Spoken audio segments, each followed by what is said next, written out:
Hey, welcome everyone. Tom here from Park Avenue Trading. Another installment of lessons and stories from a chief trader.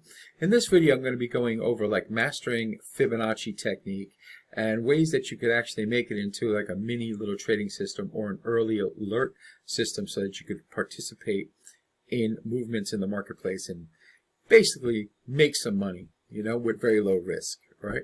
Now, not everything works out 100% of the time, but when you master Fibonacci the professional way, you'll have a better hit rate than any other.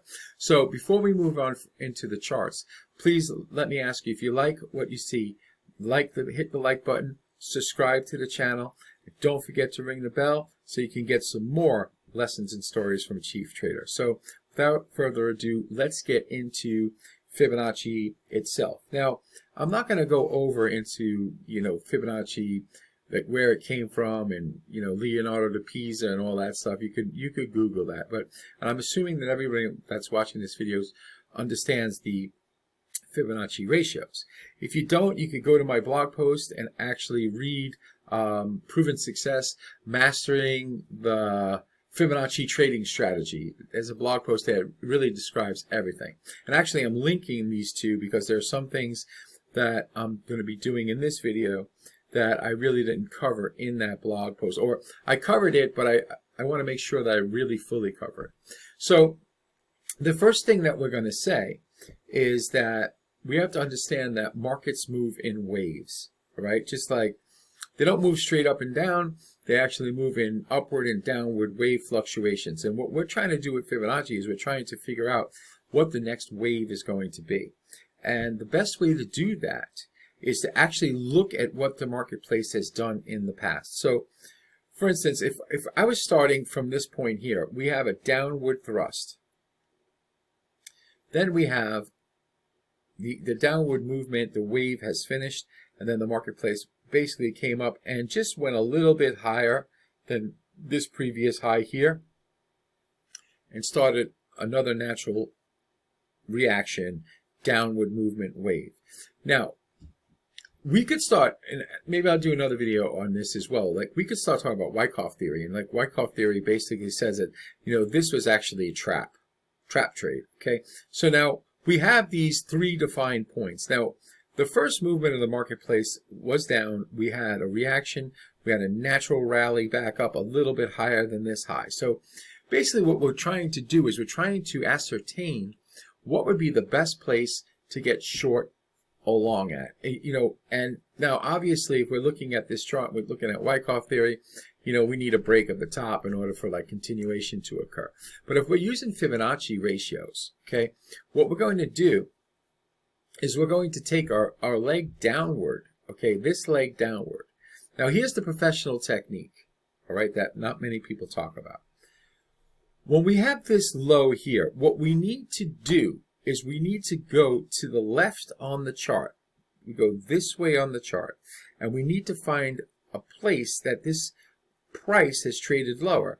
And we find this price right here. Now, between this point and this point that we just found, this price is known as the critical price, by the way, meaning that once this price breaks, it should really go deeper, okay? But we have this point that we found. We go to the left, we find this point. What's the highest point in between these 2 points? It's this. So we're going to be doing our Fibonacci calculation between this point and this point. Okay, so we're going to take the high, we're going to take the low, and then we're going to basically add our points up for resistance. Okay, now the marketplace basically traded up, went up through the 618, and then failed. And then you can notice the Fibonacci levels, reacting pretty well here. And then finally the break of the origin, actually this was the origin point here, the critical price here. And once the marketplace broke through the critical price, it was a really nice movement down. And guess what? We have an up move, a down move. We have basically a little bit of a retracement back up. And we'd be doing the same type of technique, basically trying to find where we could sell the points using the same exact technique that I said. You would go to the left, what's the highest point in between, and you would run basically the numbers from that point to find the next level. Now, the technique that nobody really teaches, and it's a really cool technique, is called a coffin box. And what the coffin box says, basically what a coffin box is, right? You put a dead body in it, okay? What the coffin box says is that a lot of traders believe that with the growth period of these Fibonacci levels, in other words, since these were levels, these are growth levels, right? Because we're trying to get through the top. When a marketplace is moving down, that's known as decay levels. Okay, so marketplace is moving up with the growth levels. A lot of traders would be fooled up in here thinking, wow, we're gonna pop up and break through that top. But what the coffin box says is that most retracement terminations are finished within the coffin box. And let me see if I can get a little box over here. And the coffin box is here. It's between the 0.682 level. I'm sorry, the 6.682 level. The 618 level and the 0.82 level. Now, the 0.82 level is my level. Basically, what I did was, since 786 is actually the square root of 0.618, I took the liberty of saying, well, if they can just take a square root of a fib and then use that as an extension, what I did was, when I studied 0.786, I found that there was a lot of skid. Marketplace basically passed through that point quite often. So when I started just taking numbers, okay, 0.80, no, a little bit higher, 0.82. 0.82 seemed to work out quite well. So that's basically my Fibonacci level. And what I ask you to do is, I'll ask you to go to your Fibonacci tool, and actually, instead of 0.786, put 0.82 in. Now, it's not that much of a difference, but it actually helps you understand, okay, the market's skidding at this point. Now, why do markets skid? They skid because of lost momentum, and they skid because uninformed traders basically are fearful of missing out, and they're actually adding to the motion at that time until finally it hits the brick wall, and then the market turns the other way, and then they realize, oh shoot, I'm trapped, and they start selling or buying, the opposite of whatever they were doing. So what we just did here, let's recap, okay?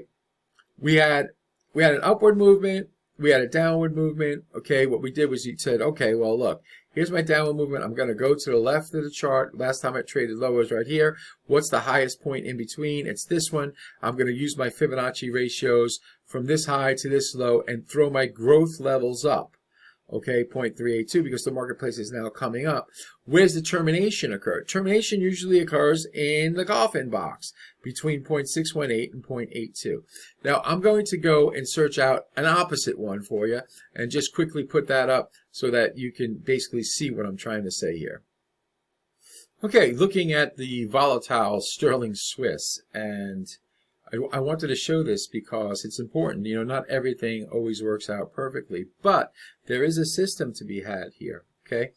What we had was a marketplace that was basically moving down, and the first level basically it bounced off of was, we could say, this point, and then it came up into the beginning of the coffin box. The 0.618, here's the 0.82, okay?